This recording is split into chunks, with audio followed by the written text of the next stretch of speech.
बाहर के कमरे और बालकनी का झाड़ू पोछा रहने दे, मैं लगा लूंगी। रीना जैसे ही पूरे घर की साफ सफाई करके बाहर के कमरे में आई, उसकी सास सुधा जी ने उसे टोका। अरे मम्मी जी, आप क्यों करेगी, मैं कर देती हूँ ना, बस यही कमरा और बालकनी तो बचे हैं।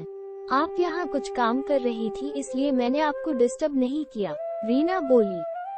तू अंदर जाकर कपड़े धो ले, तब तक मैं यहाँ बाहर का झाड़ू पोछा कर लेती हूँ। सुधा जी ने रीना के हाथ से झाड़ू लेते हुए कहा। 10 मिनट लगेगा मम्मी जी, फिर कपड़े भी धो लूंगी। लाइए मैं लगा लेती हूँ, रीना ने कहा।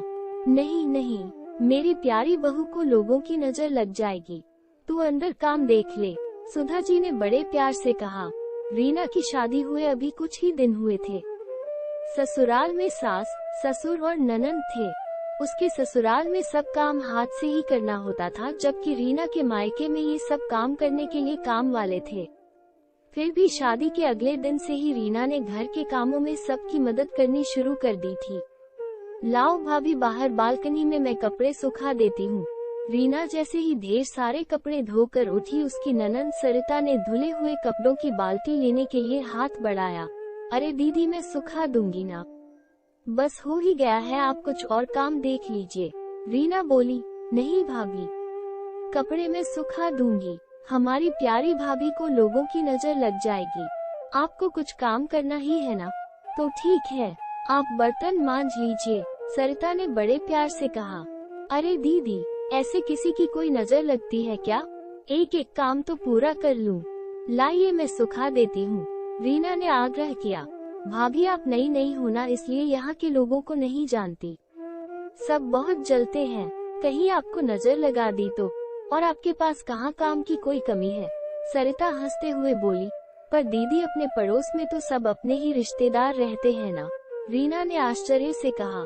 बहू कहने को तो वो रिश्तेदार हैं, पर सब एक से बढ़ कर एक ईर्ष्यालु, तुम भी धीरे धीरे समझ जाओगी, सुधा जी ने कहा। रीना ने चुपचाप सरिता को धुले हुए कपड़ों की बाल्टी दे दी और खुद आंगन में झूठे बर्तन मांजने बैठ गई। इसी तरह दिन बीतने लगे। रीना अंदर के सब काम तो अकेले करती और जब भी बाहर कुछ काम करने की नौबत आती तो कभी उसकी सास तो कभी नंद बड़े प्यार से नजर लग जाएगी कहकर उसको वो काम करने से मना कर देती। उसने कई बार इस बारे में अपने पति ऋषि से बात करने की कोशिश की, पर हर बार वो हंसकर टाल देते थे। एक दिन दोपहर में रीना किचन का सारा काम निपटा कर पीछे आंगन में बर्तन मांज रही थी कि सरिता ने उसे बुलाया। पड़ोस में रहने वाली कुछ महिलाएं मिलने आई थीं। उसने उनके पैर छुए तो उन्होंने उसे ढेर सारा आशीर्वाद दिया और कहा, बैठो बहुरानी, लगता है तुम आराम कर रही थी और हम आ गए। नहीं चाची जी, मैं तो बस, रीना कुछ कहने गई कि बीच में ही सुधा जी ने उसकी बात काटते हुए कहा, हाँ, अब रात को भी तो ठीक से नींद होती नहीं है न इसकी, इसीलिए दोपहर में सुला देती हूँ। सुधा जी ने हंसते हुए आंख मिच गई। बहुरानी जी जी तो तुम्हें अपनी पलकों पर बिठा कर रखती है, चाची सास बोली। जी, रीना ने आश्चर्य से अपनी सास की ओर देखा। वो आगे कुछ और कहती कि सुधा जी बीच में बोल पड़ी, पूरी जिंदगी पड़ी है काम करने के लिए, अभी अभी तो ये आई है, कुछ दिन तो उसे खेलने खाने को मिले। सही कहा सुधा, पर आजकल कौन सास अपनी बहू के बारे में इतना सोचती है। धन्य है तू रीना, तू तो बहुत किस्मत वाली है, ताई सास बोली। मैं तो हमेशा ही इसको बोलती हूँ कि यही दिन है आराम करने के, फिर तो एक बार घर गृहस्थी में लग जाएगी तो कहाँ का आराम। अभी तो वैसे भी मेरे साथ सरिता पूरा काम संभाल लेती ही है, सुधा जी मुस्कुराते हुए बोली। ये सुनते ही रीना स्तब्ध रह गई। वो कुछ कहती इससे पहले ही सुधा जी फिर बोल उठी, अच्छा बेटा जा, अपने हाथ से बढ़िया सी चाय बना ला, सबको अच्छा लगेगा कि बहू ने खुद उनके लिए चाय बनाई है। देख यपत्ती शक्कर के डिब्बे वहीं रखे हैं, सरिता जा भाभी की मदद कर दे। सुधा जी ने ऐसा दिखाया जैसे रीना को किचन के बारे में कुछ पता ही नहीं है। रीना को आघात लगा, पर वो किसी से कहती भी क्या। वो चुपचाप किचन में चाय बनाने चली गई। तभी उसको आवाज सुनाई दी, जी जी, बहू को अभी से इतना सिर पर चढ़ाकर मत रखो, बाद में आपको ही तकलीफ होगी। यह आजकल की लड़कियां अपने मन से तो कोई काम करेगी ही नहीं। नहीं छोटी, हम बहू का ध्यान रखेंगे तो वो भी हमारा आदर करेगी, ताई जी ने समझाया। पर भाभी जी, मैं तो रोज ही देखती हूँ कि बहू के आने के बाद भी झाड़ू पोंछा जीजी ही करती हैं।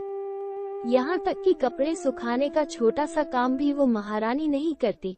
उनके घर के ठीक सामने रहती चाची सास बोली। ये सुनते ही रीना को लगा जैसे किसी ने उसके कानों में गरम गरम सीसा डाल दिया हो। उससे अब रहा नहीं गया। उसने सोचा अगर अभी उसने सबके सामने सच नहीं कहा तो फिर वो शायद कभी नहीं कह पाएगी। बहुत मुश्किल से अपने आप को संयत करके वो चाय लेकर मुस्कुराते हुए बाहर आई। लीजिए, चाय के साथ गर्मा गर्म पकोड़े भी लीजिए। सुधा जी ने उसे गुस्से भरी नजरों से देखा। अरे वाह, तुम तो बहुत होशियार हो बहू, चाय के साथ पकोड़े भी ले आई, ताई सास ने मुस्कुराते हुए कहा। हाँ, सरिता ने बनाए होंगे। सुधा जी से रहा नहीं गया। उन्हें शुरू से ही यह डर था कि संपन्न घर से आई रीना सबकी चहेती ना बन बैठे, और यही होने जा रहा था। नहीं मम्मी जी, मैंने ही बनाए हैं हमेशा की तरह। हाथ के पकोड़े बहुत पसंद है ना? रीना ने अपने शब्दों पर जोर देते हुए कहा। अरे वाह, तब तो फिर खाने ही पड़ेंगे, चाची सास ने कहा, और जल्दी ही सारे पकोड़े खत्म हो गए। सच में बहुत ही स्वादिष्ट बने थे बहू, तेरे हाथ में तो जादू है, ताई सास ने तारीफ करते हुए कहा। धन्यवाद ताई जी, जब भी आपका मन हो आ जाइएगा, मैं और बना दूंगी, पर आप मुझे नजर तो मत लगाए, रीना ने मुस्कुराते हुए कहा। अरे बेटा, अपनों की भी कहीं नजर लगती है भला, ताई जी ने यथासंभव सामान्य रहते हुए कहा। आप लोगों की लगती है ना ताई जी? क्यों मम्मी जी, मैं ठीक कह रही हूँ ना? रीना ने अर्थपूर्ण नजरों से सुधा जी की ओर देखा। सुधा, तेरी बहू ये क्या बकवास कर रही है? ताई जी गुस्से से खड़ी हो गई। क्षमा कीजिए ताई जी, मेरा आशय आप लोगों को दुखी या अपमानित करने का नहीं था, पर जब से मैं शादी होकर आई हूँ तब से यही सुनती आई हूँ कि तू बाहर मत निकल, अंदर के ही काम कर, बाहर रिश्तेदारों की नजर लग जाएगी। मैं पूरे घर का झाड़ू पोछा, कपड़े, बर्तन, खाना बनाना, सब काम अकेले ही करती हूँ, बस बाहर आप लोगों के सामने नहीं। अब आप ही बताइए कि मैंने कुछ गलत कहा क्या? सुनकर सभी महिलाएं स्तब्ध रह गई और सुधा जी ने सिर झुका लिया। सुधा, मुझे बहुत दुख हुआ कि तुम हम लोगों के बारे में ऐसा सोचती हो। अपने रिश्तेदारों के प्रति बहू के मन में गलत भावना भरोगी तो वो किसी से कैसे संबंध निभा पाएगी? दुखी स्वर में ताई जी ने कहा। देख सुधा, मैंने हमेशा तुझे अपनी छोटी बहन माना है, इसीलिए तुझे ये सब समझा भी रही हूँ। बहू तो बेटी के समान होती है, उसके साथ शुरू से ही जैसा व्यवहार करोगी वैसा व्यवहार उससे भी पाओगी। ताई जी बोली। मुझे माफ कर दीजिए भाभी जी। सुधा जी रुआंसी हो गई। माफी तुम्हें रीना से मांगनी चाहिए, और हाँ, हमें इतना सम्मान देने के लिए धन्यवाद, व्यंग से कहते हुए ताई जी एवं सभी महिलाएं चली गईं और सुधा जी सिर झुकाए चुपचाप खड़ी रह गई।